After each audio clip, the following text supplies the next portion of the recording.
Good afternoon, grade 10 students. I am April Lyra P. Gomez, a graduate at Philippine Normal University, North Luzon, with a Bachelor in Secondary Education, major in Biology, with certification in Teaching Senior High School, your science teacher.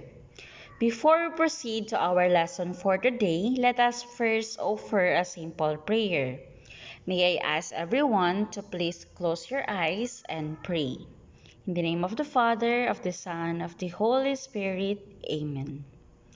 Heavenly Father, grant me each day the desire to do my best, to grow mentally and morally, as well as physically, to be kind and helpful, to be honest with myself as well as with others.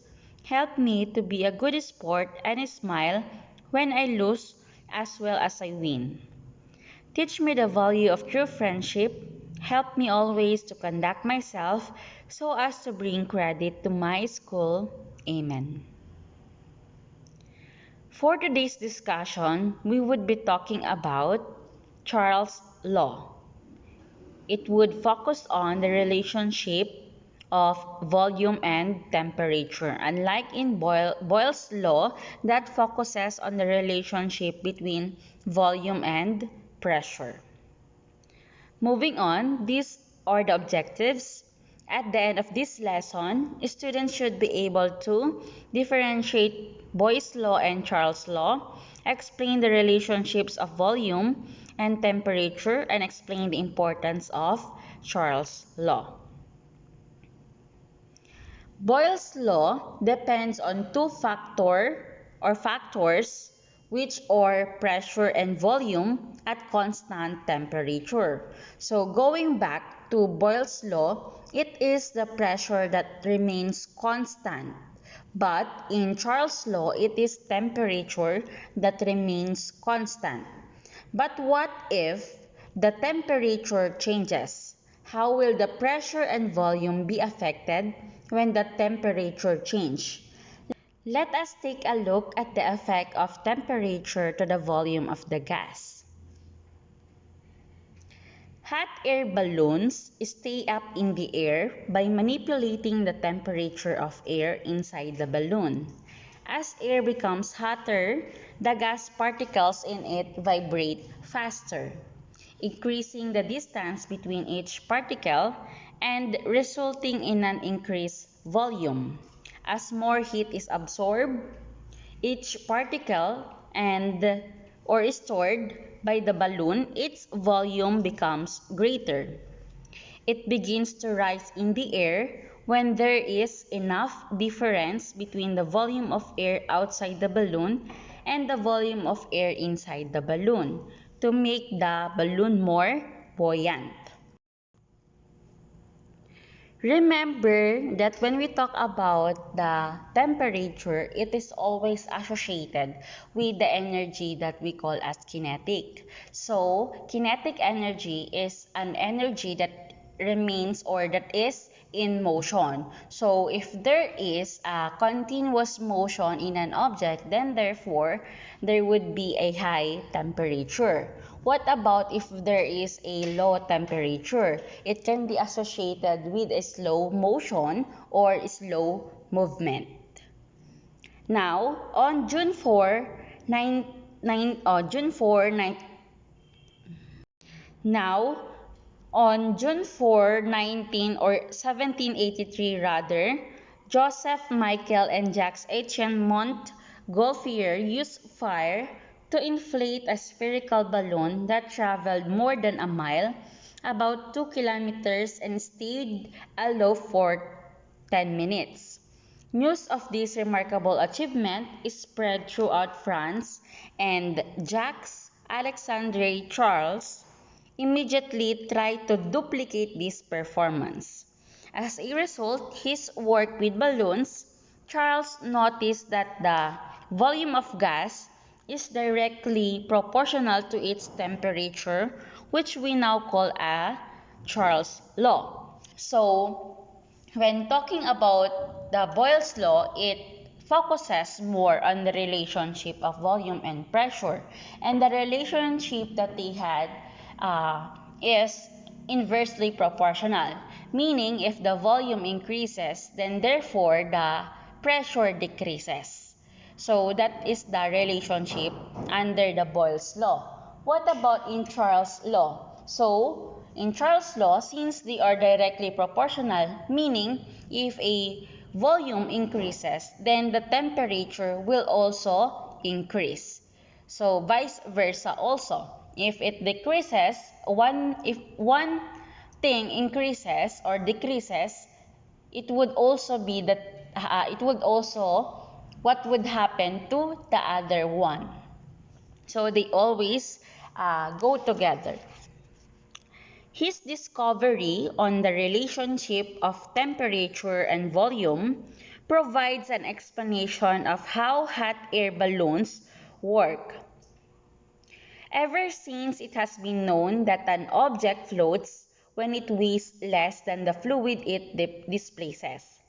A larger volume is occupied by gas when it is heated and less is occupied when it is cooled. Again, when there is a larger volume that is occupied, meaning it is heated. However, if it is less occupied, then therefore it is a cold object. This is because hot air balloon is less dense than cold air. That's why in hot air balloon, it is able to stay afloat in the air. So if ever that we use cold air in making the making the balloon stay afloat, then after some time it would shrink and be on the ground. So you must remember that we should just use this hot air to make this balloon stay in the air. Once the air in a balloon gets hot enough, the net weight of the balloon plus this hot air is less than the weight of an equivalent volume of cold air outside, and the balloon starts to rise. When the gas in the balloon is allowed to cool, the balloon shrinks and returns to the ground. Charles' law can be demonstrated with a simple experiment using a thermometer that is inserted through a rubber stopper into a flask and a 30 milliliter syringe that has been cooled to 0 degrees Celsius in an ice bath such as in the table that I'll be showing later on. The ice bath is then removed and the flask is immersed in a warm water bath. Okay, the gas in the flask expands as it warms, slowly pushing the piston out of the syringe. The total volume of the gas in the system is equal to the volume of the flask plus the volume of the syringe. Okay, note that when you are trying to determine what is the degree of hotness or coldness of a certain thing, you must use a tool that we call as thermometer. That's one of an instrument that we can use to tell the temperature of an object or a person. We could also use thermoscanner in order to know what is the temperature of a person. Moving on, we have a table here.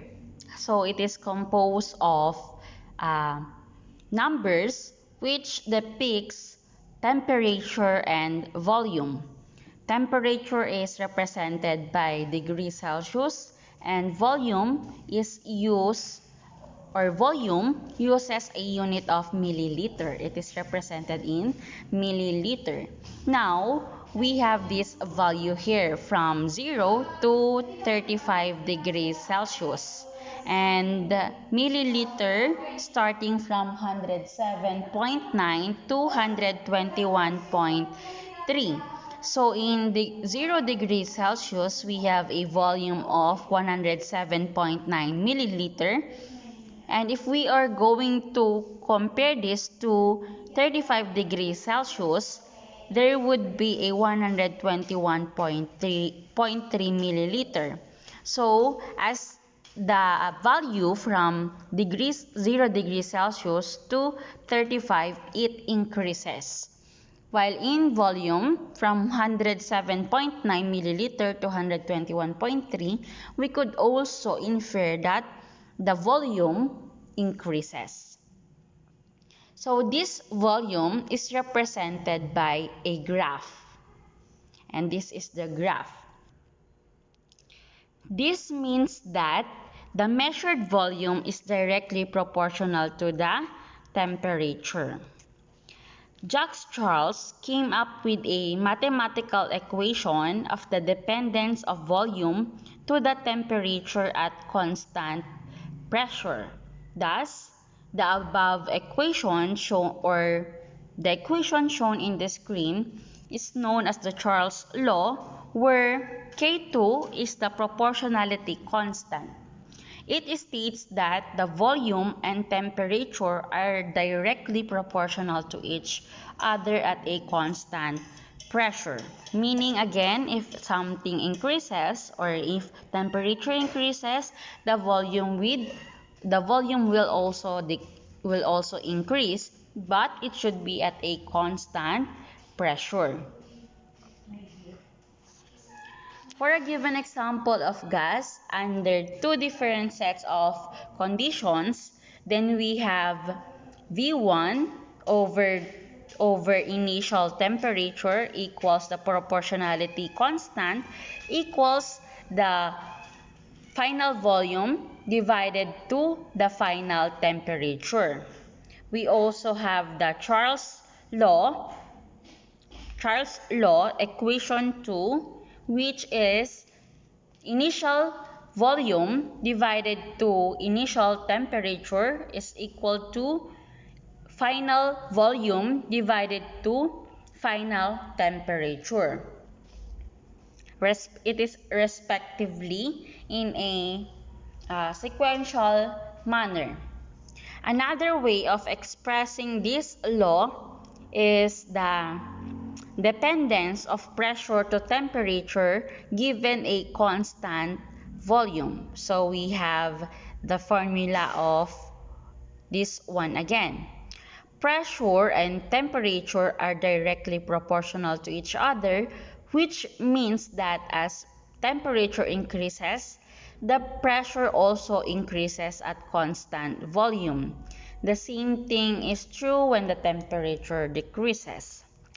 For a given example of gas under two different sets of conditions, then we could use the formula of initial pressure divided to initial temperature equals to the proportionality sign, is equal to final pressure divided to the final temperature.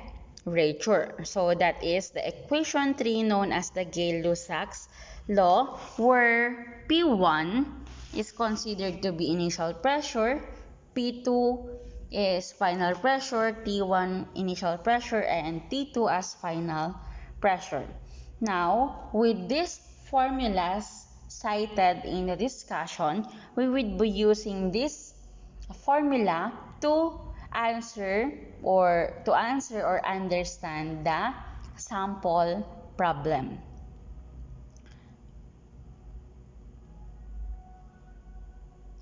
Sample 24.1. A balloon has a volume of 2,500 milliliter on a day when the temperature is 303 Kelvin. So the K unit in there is meant to Kelvin. It is also another representation for temperature. If the temperature at night falls to 283 Kelvin, what will be the volume of the balloon if the pressure remains constant? So we could already see three value in the problem. So therefore, they could be used as a given. Note that we would be using again the format of GRESA in answering this problem. So as you can see from the problem, we have 2,500 milliliter as the initial volume, the initial temperature which is 303 Kelvin, and final temperature which is 283 Kelvin, and our required would be the final volume. So dito pa lang malalaman na natin kung ano yung mangyayari or kung anong klaseng value yung makukuha natin sa final volume. Since T1 or initial temperature is 303 Kelvin and the final temperature is 283 Kelvin, meaning it decreases. The value decreases in temperature. Then therefore, if they have direct relationship, then therefore the volume will also decrease. So if ever that you get a value higher than the initial volume, then your answer is wrong. Okay, moving on. Since the volume is directly proportional to the temperature at constant pressure, we expect the final volume to decrease due to decrease in temperature. To determine what formula to use based on the original formula, let us consider the derivation, wherein initial volume multiplied to final temperature is equal to final volume multiplied to the initial temperature. Or we could use this formula. The final volume is equal to initial volume multiplied to final temperature divided to initial temperature. So either of these formulas which can be derived can be used in determining the value. Okay. Also, since the value of the volume is too large, then it would be convenient to convert it to liters, where 2,500 milliliter is equal to 2.5 liter. So I'm clarifying that the value you see in the screen, it should be 2,500 milliliter to be equal to 2.5 liter. So it is not 250 liter. So as we have the formula, let us now substitute this value into the formula. So we have 2.5 liters from the initial volume 283 Kelvin, from the final temperature and initial temperature to 303 Kelvin. So 2.5 liters times 283 Kelvin would be 707.5 liter multiplied to Kelvin. So liter Kelvin divided to 303 Kelvin. Now we would have a value of 2.33 liter or 2,330 milliliter. So why did we came up with the unit of liter in here? Because since the operation is division, then therefore we just need to cancel both of the unit of the temperature. So we will be left off with the unit of volume, which is liter. And this liter, if you want to get the value in milliliter, you just need to convert it. Note that when there is a 2 liters, we have a 2,000 milliliters. Now if there are some left off or may sobra dyan, you just need to convert it again into milliliters. So in sample 24.1, we have a value of 2,313 milliliter or 2.33 liter. According to Charles' law, a decrease in temperature from 303 Kelvin to 283 Kelvin could cause the volume to decrease from 2,500 milliliter to 2,330 milliliter, since they are directly proportional to each other. Now let's move on to another problem. Let me read it. A gas syringe contains 56.05 milliliter of gas at 315 Kelvin. Determine the volume that the gas occupies if the temperature is increased to 380 Kelvin at the same pressure. So the given would be initial volume for 56.05 milliliter or 0.0560 liters. Final temperature for 315 Kelvin. Final temperature for 300 Kelvin. 315 Kelvin should be initial temperature, while final temperature would be 380 Kelvin. Now, if we are trying to find for the final volume, this is what we are going to use. The temperature increased from 315.1 Kelvin to 380.5 Kelvin. Thus, the final volume or should also increase. We will use the formula that we got from sample 24.1. Now, let me read the formula. The final volume is equal to initial volume multiplied to final temperature divided to initial temperature. So we are going to substitute the value 0.05605 liters multiplied to 380 Kelvin divided to 315 Kelvin. So V1 multiplied to T2 would be 21.30, and it would be divided to 315 Kelvin. So 21.30 divided to 315, we would have a value of 0.068 liters or 68 milliliters. So that would be our answer. For the next problem or the interpretation, the volume increased from 0.05 liters to 0.068 because this is due to an increase in the temperature of the syringe. Sample 24.3. Determine the new pressure when a constant value of gas at 1 atmospheric pressure is heated from 24 or 25 degrees Celsius to 35 degrees Celsius.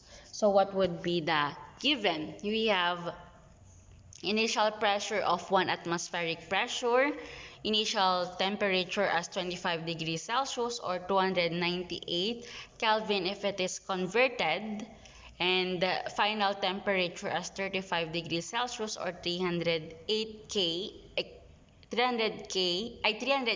Kelvin, and the required would be the final pressure.